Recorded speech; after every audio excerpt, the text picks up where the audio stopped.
Hi mathematicians, I just want to go over solving linear equations and show you another step that we're going to talk about, solutions to linear equations. So first things first, very important, muy importante, something that I've noticed and I've seen a lot of people do, after you're moving the baby variable over to the mama, yes, you should be putting the variables directly underneath each other. You want to get the numbers together. Please, I cannot stress enough, please, please, please remember this. You want the variable on one side of the equation and the number on the other side. So really quick, just as a review, I have 2x minus 7 equals 10x plus 6.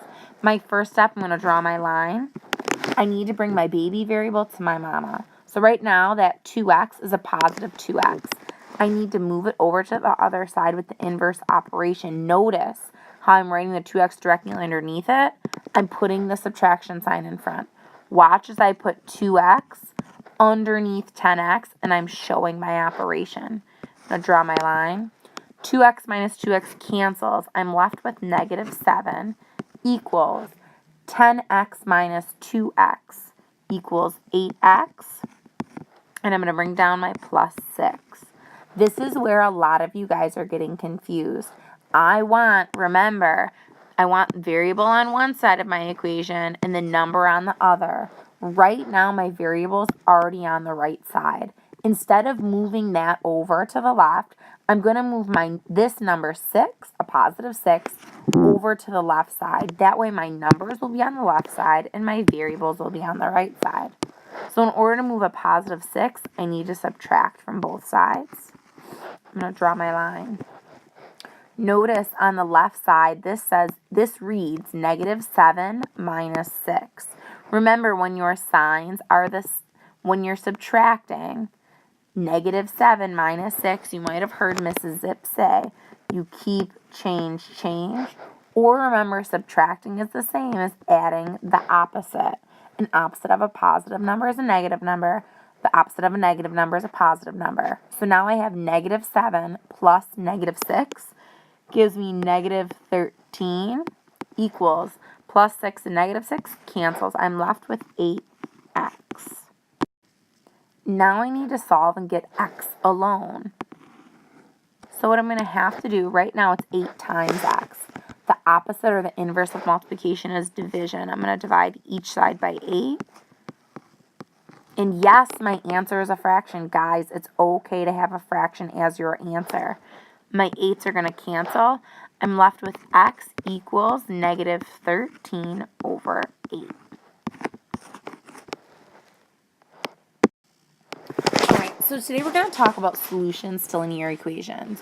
You might have an equation where there's no solution.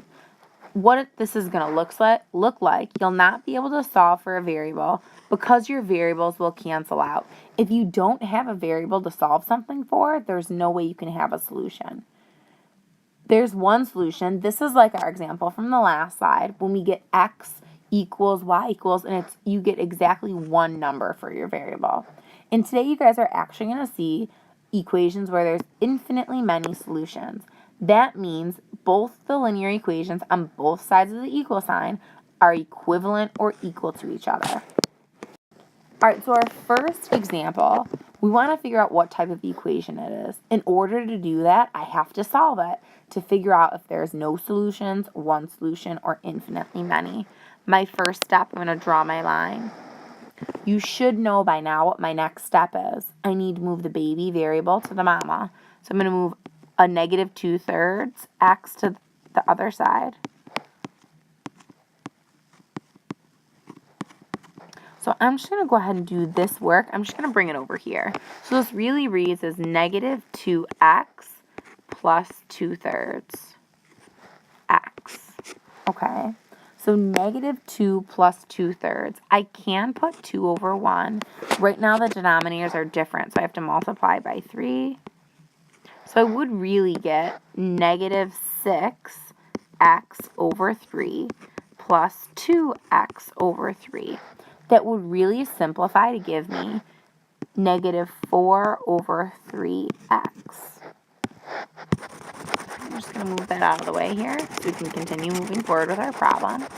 So now I know that would give me negative 4 over 3x. I'm going to draw my line.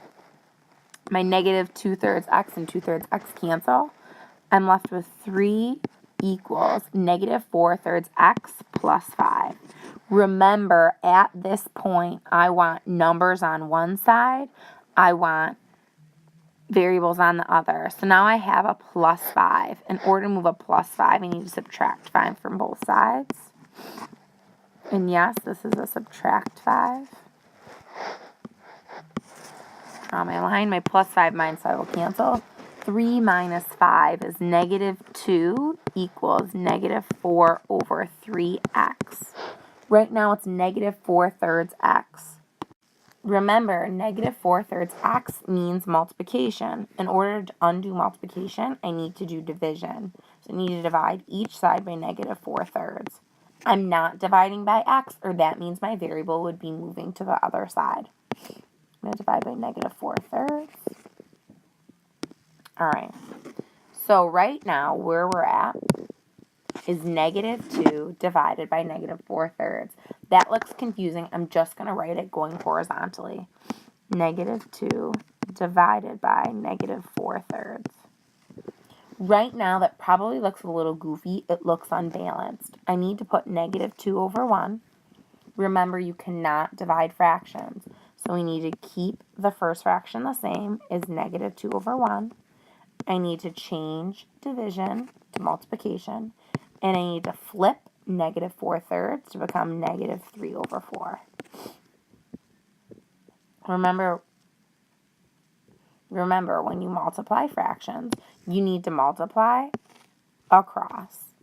So negative 2 times negative 3 gives us a positive 6.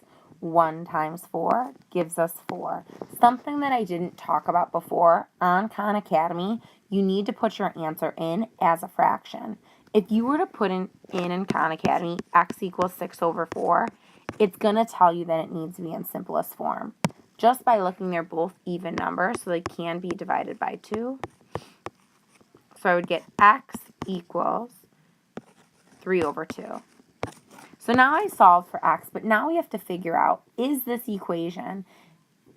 linear equation? Are there no solutions, one solution, or infinitely many? Currently we solve for x and we have one x value. So we would say that this type of equation, there's one solution.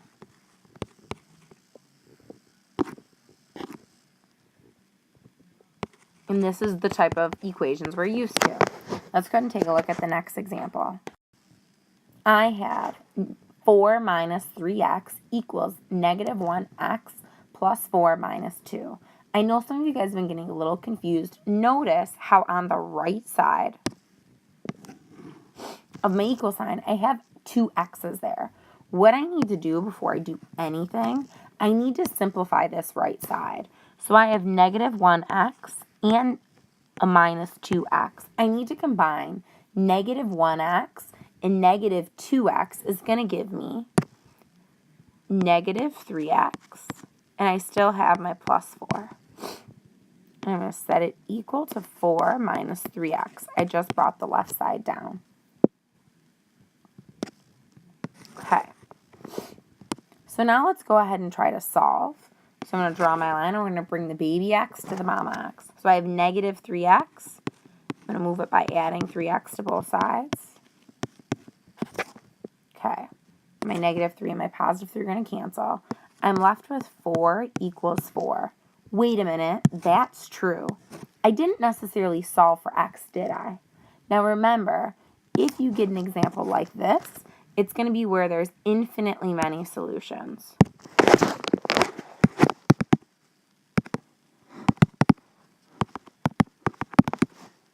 Sorry about that. I can't type today. Okay. So I don't know if you noticed, but when you looked here at this step, 4 minus 3x and negative 3x plus 4, I don't know if you noticed, and I just want to point it out. we had a negative 3x and a negative 3x. We had a positive 4 and a positive 4. At this point, our expressions were equal to each other. Remember, if your expressions are equal to each other, there's infinitely many solutions. Let's take a look at our last example. We want to know what type of equation it is. First things first, I notice there's parentheses. If I have a number in front of my parentheses, what do you think I have to do? I have to distribute. I just noticed really quick, make sure on your paper, if it's not there, add a 1. That should be inside those parentheses. I apologize. So first things first, I need to distribute. Remember, the distributive property is multiplication. So I'm going to bring down my negative 4. I'm going to distribute our 5 to x, and that's going to give us plus 5x. I'm going to distribute 5 to 1. It's going to give me plus 5. It's going to be equal to 2x. When I distribute 3 to x, I'm going to get 3x. And when I distribute 3 to 1, I'm going to get 3. At this point, what I need to do before I go ahead and move my baby variable to my mama variable, I need to simplify. So notice I have a negative 4 and a positive 5. A negative 4 and a positive 5 together are going to combine to make a positive 1. I still have the 5x on the left side. Sorry about that. You probably heard my husband laughing like a crazy man. On the other side, you'll notice I have 2x and 3x. Those would combine to give me a 5x plus 3. And I still have to put my equal sign in the middle. So now I have 1 plus 5x equals 5x plus 3. So normally we would move the baby to the mama. Uh-oh, this is weird. Both of the variables have the same coefficient. I'm just going to move the 5x that's on the right side. It's a positive 5x, so I need to subtract 5x from both sides. I'm going to draw my line. 5x minus 5x, those cancel. 5x minus 5x, those cancel. I'm left with 1 equals 3. This statement, 1 equals 3, is not true.